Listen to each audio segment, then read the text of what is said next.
bw'ubutungane. Hariho abantu bamaze guheta igungiye mu butungane ngo kubera imyidogo y'abenegihugu ugasanga umuntu iramuremereye kugeza aho umugongo uhetama. Abarundi bati uvumwa na benshi ugatera ugatota. None abo biba gutyo, turiye muriye ko bose basenga iwacu. Abandi nabo ngo barahiye, sindi buvuge ko bariye igiturire kuko iyo bakirya ngira cari kubaturira, ahubwo ngira baragihonyoye nabo nyene ngo kibamereye nabi. None turihe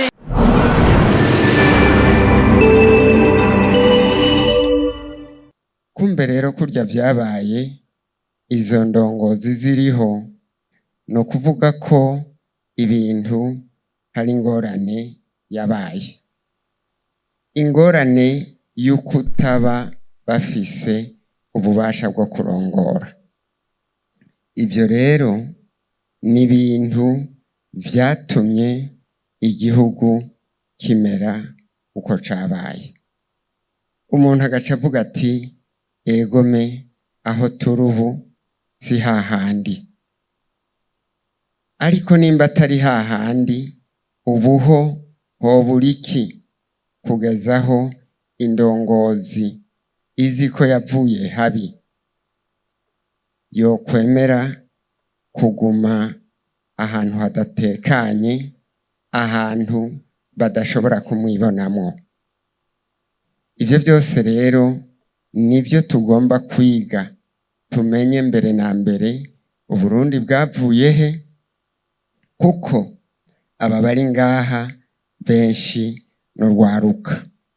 Urwo rwaruka rero bimwe baravyumva, nta n'ivyo babonye. Ikibabaje n'uwabibonye mugabo adashaka kubikorerako ngo ab'indongozi iboneka, ab'indongozi abandi bashobora kwigirako. Aho rero tuharondere, tuharabe. Iyo myidogo ivahe? Iyo myidogo iterwa n'iki? Kumbi imyidogo ikitera nuko indongozi ziba ziriho bataba bazibonamwo, ibyo baziga kuronka bataba bariko barabironka. Ariko byahereye he? Byagenze gute?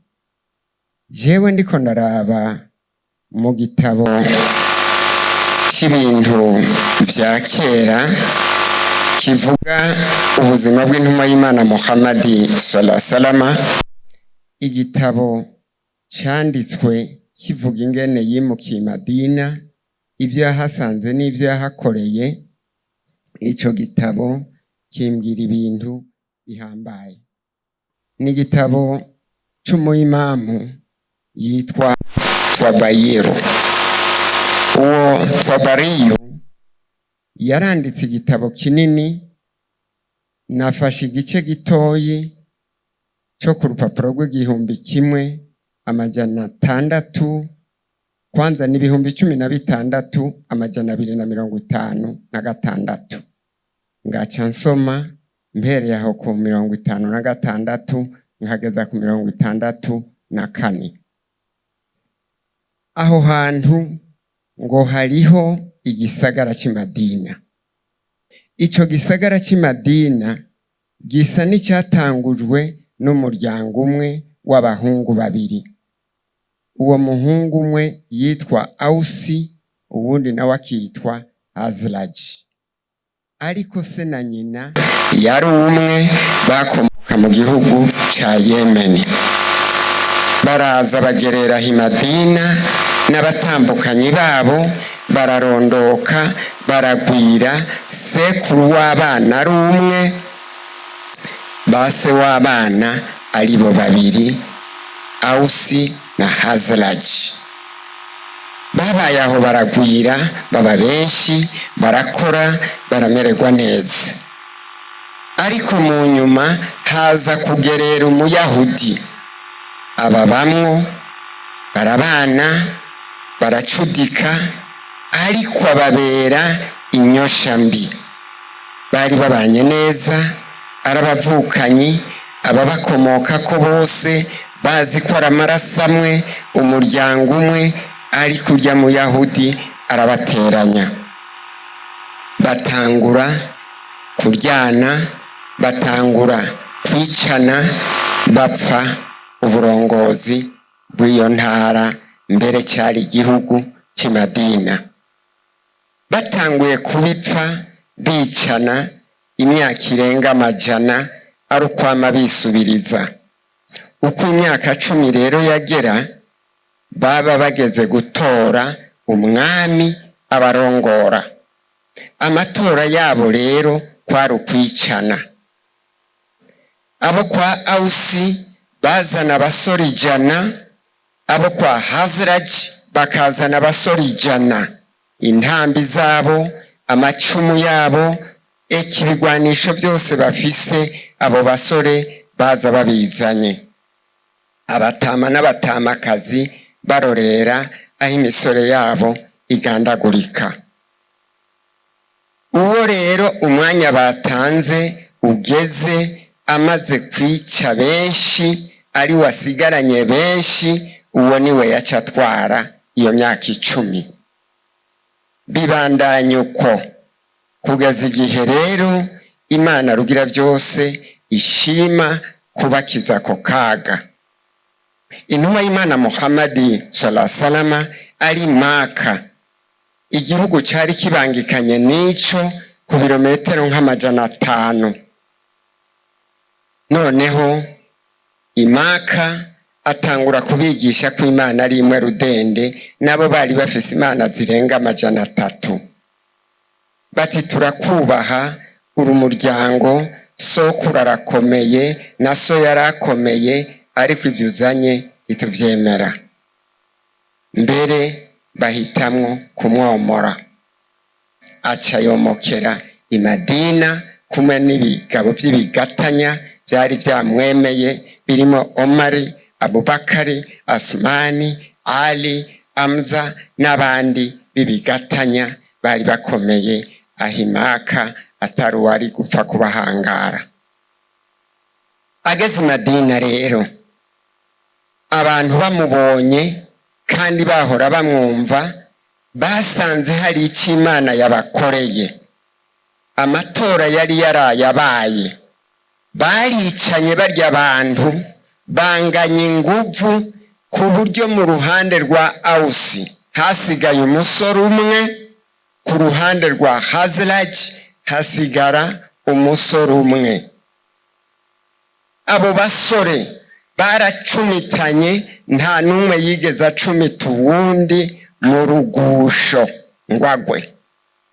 Kugeza umwanya urahera, kandi abasore bari bagenewe kwicana uwo mwaka, impande zose bari baheze. Baca babona abasigaye bose ntibaragera, bati none tubihagarika gute? Ubu duca tuba turatwawe nande? Bati naho bataragera dutume tubazane dusubiremwo turabe. Ariko twumvise abantu bavuza urwamo nk'uko umenga hari umushitsi aje muri kino gisagara. Bose baja kumwakira, basangana intumwa y'Imana Muhammadi sallallahu alaihi wasallam. Bati rero we kusanzwe uvugwa neza, banza utubere umwami w'imfatakibanza, kugira ngo tube turitegura iyindi ntambara izoba, kugira turonke umwami aciye mu mico n'imigenzo yacu. Muhammadi sallallahu alaihi wasallam aca arabyemera, ababera umutware. Maze barya nyene babimusabye, aca bagira abahanuzi. Ati mugabo rero ndabagize abahanuzi, mwarabahizi muri Hausi na Hazraji, mbona ko taco vyofasha. We kubaye umuhanuzi ntukiri umuhausi. Ati none mbaye umukuraishi? Atoya, ahubwo ubaye umutabazi, kuko ari mwe mwatwakiriye. Ati rega natwebwe ntitukiri abakoreshi, ahubwo twabaye abantu bitwa abimukira. Icyo gihe rero uwo agaca atumwa kuja kubwira abandi ingene ibintu bikwiye kugenda kugira bazoshike kuronka umurongozi atamaraso yongeye kumeneka. Benshi batangura kubyumva. Abahaziraji nabo nyene ababwira uko ati wewe umaze kuba umuhanuzi wanje ntuzosubira kuba umuhaziraji. Ati none nje ndi umukureshi? Atoya, natwe ntitukiri abakureshi, twebwe turabimukira bimukiye iwanyu, muratwakira mutubera abagwaneza. Ati rero ubu wowe uri umutabazi w'umugwaneza. Abo bantu bumva ayo mazina arababereye, kuko amazina y'Iceyi yari yamaze kubaremera, yari amaze kubahonereza benshi. Imana ishimwe cyane. Aba bantu rero baba barakize, baca babaho y'amoko y'abakureshi, y'amoko y'abakureshi arafutwa, abahawusi barafutwa, abahaziraji barafutwa, bose bibera abantu b'Imadina bavanze gusa abimukira n'abatabazi.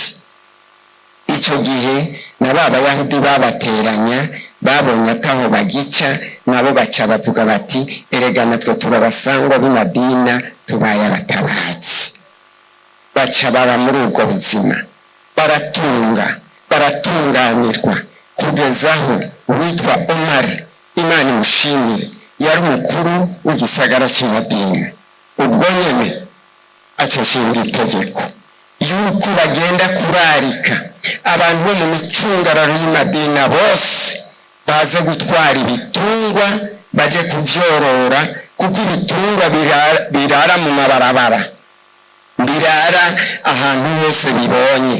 Umwaka ugahera, ni ukuvuga ko bene byo babihevye kuko bafise vyinshi.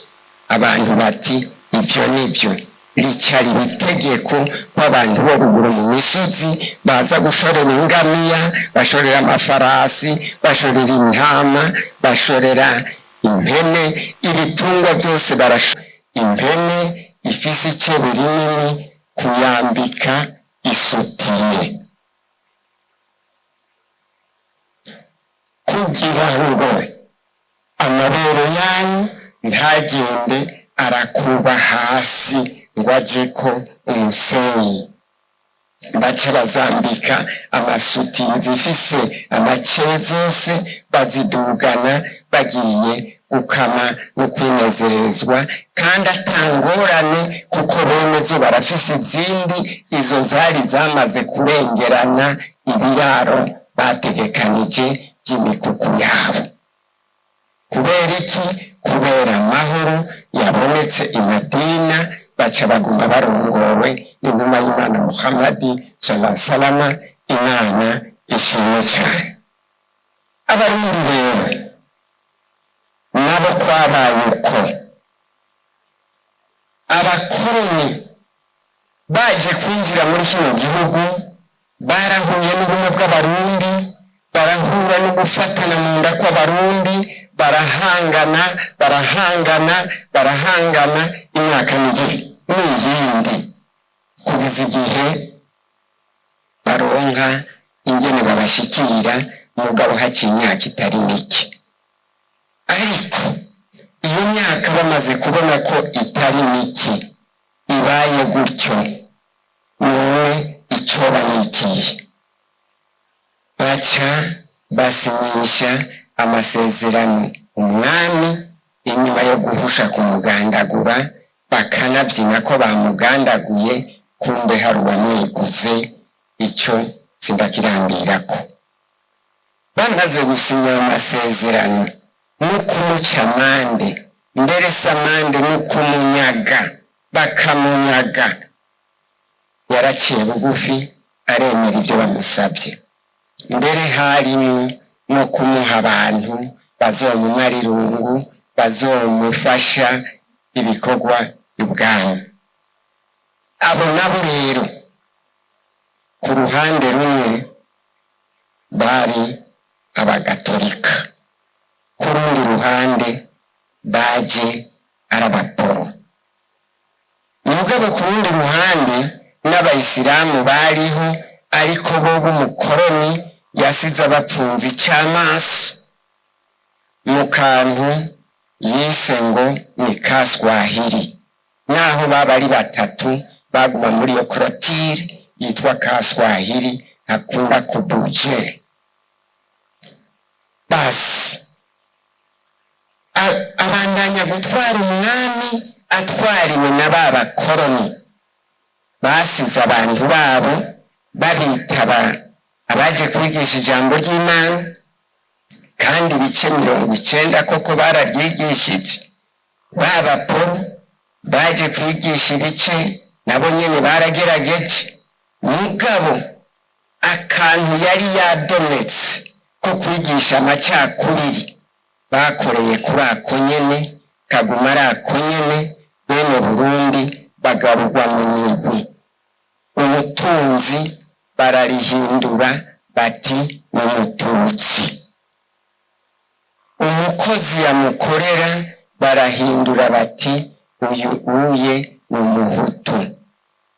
Baba babipanze uko, bibandanya kwigishwa n'izindi nyigisho zitabaho bazishiramwo, abarundi batangura gusubiranamwo. Uti none abo bakirisu babavugiye iki? Abo baporo babavugiye iki? Washaka nabo bo muri Kaswahili babavugiye iki? Abo bantu bari abantu b'umwami, niko bari babavuze. None abantu b'umwami bariko baragandagurwa, data wanje nibo basubiranyemo, mugabo wabateranije n'uwo nyene. None wa mugatolika nimba atari kuco yigishijwe na shebuja yamusigiye iyo ntebe, yasize amusabiye kubaha ibwami, nimba ataco yakoze cubahiriza ibyo shebuja yasize amubwiye, yaratabaye abarundi cyangwa ngo abatabarize?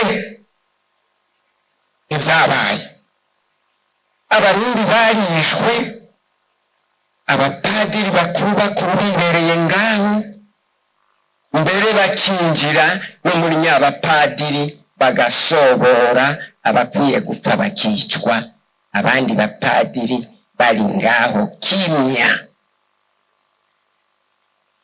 Uwo mu bapasiteri kwari uko nyene, mubashehe n'ivyashitseyo kuko bo bari muri Kaswahili, s'abarundi s'abanyamahanga, baraho gusa nk'abatabaho, niyo mpamvu butagiyeyo. Ubu rero b'abagatolika ntaho bagiye, b'abaporoti ntaho bagiye. Cya gitabo Rugereka yabasigira na digidigi baragifise, Bibiliya abagatolika barafise cya gitabo nyene, kandi kirimo amajambo meza, mugabo harimo n'utundi yababwiye, sinzi ko turi muri ico gitabo nuko twari ku ruhande two kuvuga ngo iby'abarundi bazogira ntimubijemo, mureke gusa mundekere. Baca bagira uko nyene. None aba bakiriho kw'icigwa kitubwira guhinduka, tugahindura ingendo, ubu habuze iki?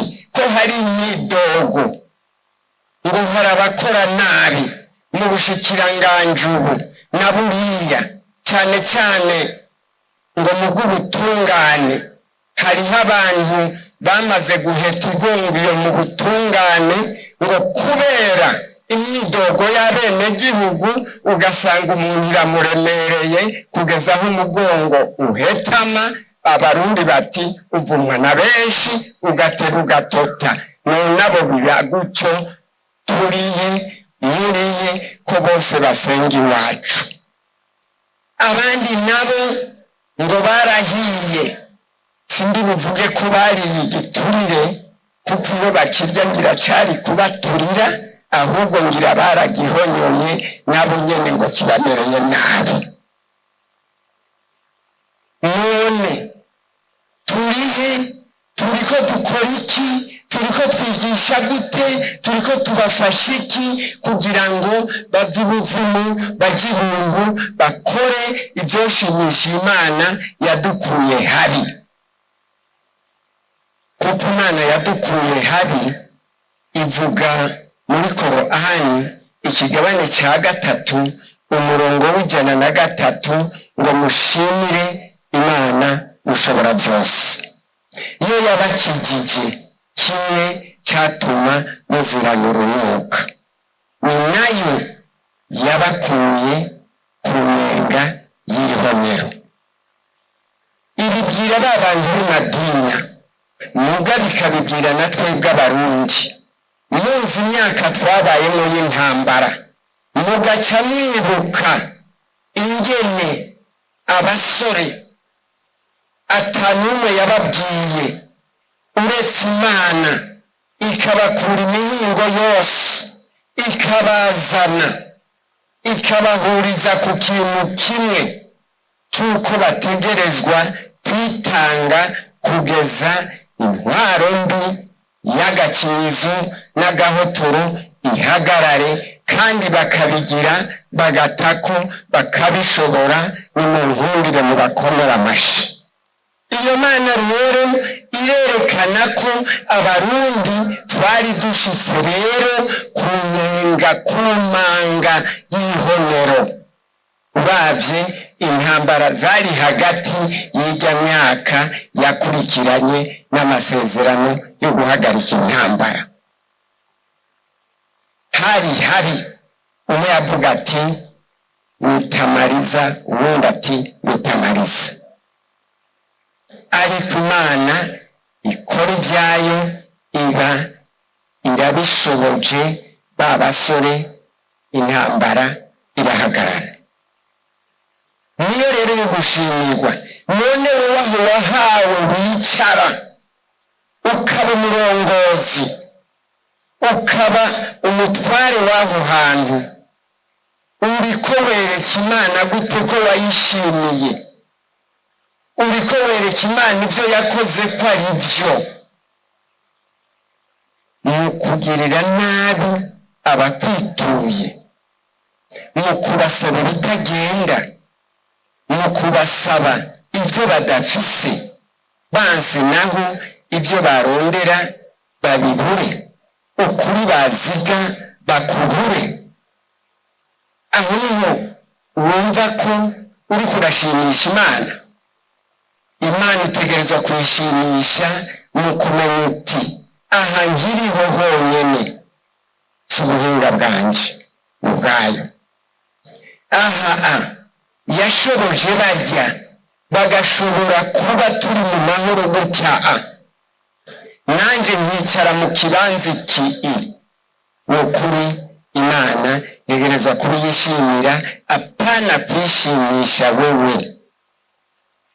Aho rero niyo mpamvu mvuga nti abapasiteri, abapadiri, abashehe bategerezwa guhaguruka bumvisha abantu ibyo Imana yadukoreye, kugira ngo abagihetanye, abagicumbagira mu ijambo ry'Imana, abagicumbagira mu gushimisha Imana ku byakoreye Abarundi, bakeburwe na mwebwe indongozi.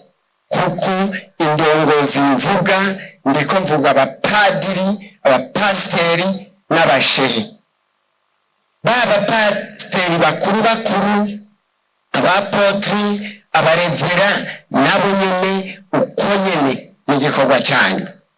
Mbere hari n'ibindi usanga tutariko turakora, umenga turacyakorera babakoroni. Twebwe Abayisilamu turiko dukorera rumariza, abaporo bariko bakorera digidigi, abagatolika bariko bakorera wa wundi nyene. Ariko tuzi ubuzimu, tuzi ibintu, uyu mwaka wo guhinduka. Bariya ibitabo badusigiye dusomemwo amajambo, tuyayungururemwo ayubaka imitima y'Abarundi. Kuko insiguro ziriye insiguro zirashoboka. Bariko barigisha vision y'ibihumbi 2040 igihugu cifashe, 2060 igihugu giteye imbere. Mugabo bivugirwa mu makoraniro nk'aya n'ahandi. Kubera iki bitavugwa mu misigiti, bitavugwa mu makanisa, bitavugwa kwa padiri? Kubera iki? Hanyuma urwaruka rwacu turiko turarwigisha ijambo ry'Imana, mugabo hariho n'ibindi dutegerezwa kurwigisha kwiteza imbere. N'abo bagwizatunga barimwo abatwumva, barimwo abatwemera, barimwo abatwubaha. Mu bayisilamu bajamwo, mu bagatolika bakinjira, mu baporo bakinjira. Abo bose bama batanze tukubaka imisigiti, mu kubaka amashengero, mu kubaka byose mugatunganya. Kabuki tutababwira imigambi dufise y'iterambere muri zone yacu, muri komine yacu, kugira ngo dushigikire imyidogo yo kuvuga ngo mu ndero, ngo intebe, ngo muriki, imisigiti, amakanisa nibyicare ico kibazo bagitorera umuti, kuko turafise abantu. Nimba turaba igihugu tutaraba abakoroni, nidukore ivy'igihugu bitorerwa umuti, kuko n'abanywanyi n'abacu n'abenegihugu. Hanyuma kandi ibyo byose dutegerezwa kubikora, tukabikora mu runani. Washaka amashengero n'imisigiti bakaja inama bati twebwe tugomba kugurira abanywanyi mitiwere kugira dushigikire ubushikiranganji bw'amagara y'abantu. Tukaja inama, tukazana n'abariya, amahera akegeranywa agatangwa, kuko niyo tubabwiye kwegeranya ayo twubakisha imisigiti, ayo twubakisha amashuri, ayo twubakisha ibyo dukeneye byose biraba. Gushigikira rero iterambere ry'igihugu muri rusangi, ibyo bitegerezwa kuba gutyo nyene. Ikindi kandi abanywanyi bacu tubahe ku nyungu z'ivyo bakora. Barubaka amashuri yegamiye idini, ayo mashuri nta kunguko bayaronkako, kuko barihishwa ibitagenda, kandi hariho amashuri ya leta aborohereza. Kumbe dutume dushigikira ajya ya leta aborohereza. Nimba twebwe atamukenyuro twokora, abanywanyi bayubatse nabo nambara abayisilamu bayiyubakiye baharonkemwo akarusho, nambara abakirisu bayiyubakiye baharonkemwo akarusho. N'amasantere do sante turubaka, mugabo bene kuyubaka nta karusho baharonka. Naho nyene tubabere akarorero, tubahe akarusho, kugira ngo ibyo dukora tubikoreremo Imana, mu kubihamwo inyungu ya mbere bene byo aribo tubereye indongozi. Aho rero bizoca biryoha. Mugabo nitwishinga ngo tugende gusenga, tubwire Imana iduha ibyo kurya bidukwiye uyu munsi, kandi ibyo tuvuga ngo iduhe uyu munsi, twehe abarongozi dusaba imiduga, tugasaba amazu, tugasaba ibintu bihambaye. Kumbe barya abantu ntituriko tubaha akarorero, ahubwo turiko turabacuvya. Kumbe nitubizi imigambi ituma bigwanako bagakora, maze Imana igahezagira ibyo bakoze, natwe tukabashigikira, tukababera indongozi z'ukuri. Ivyo rero ndaguriye abari hasi, abo hejuru bumve, nkabambwiye gito canje, icyo uwundi yumvireho. Tumenye ko nimba ari umwaka wo guhinduka, twebwe abakozi b'Imana nitwe dukwiye kuba aba mbere bo guhinduka, kuko duhiriwe duhishije igihugu cacu cyashize Imana imbere. Kumbe abakozi b'Imana nabo nibaje imbere mu guhinduka. Imana ibahezagire.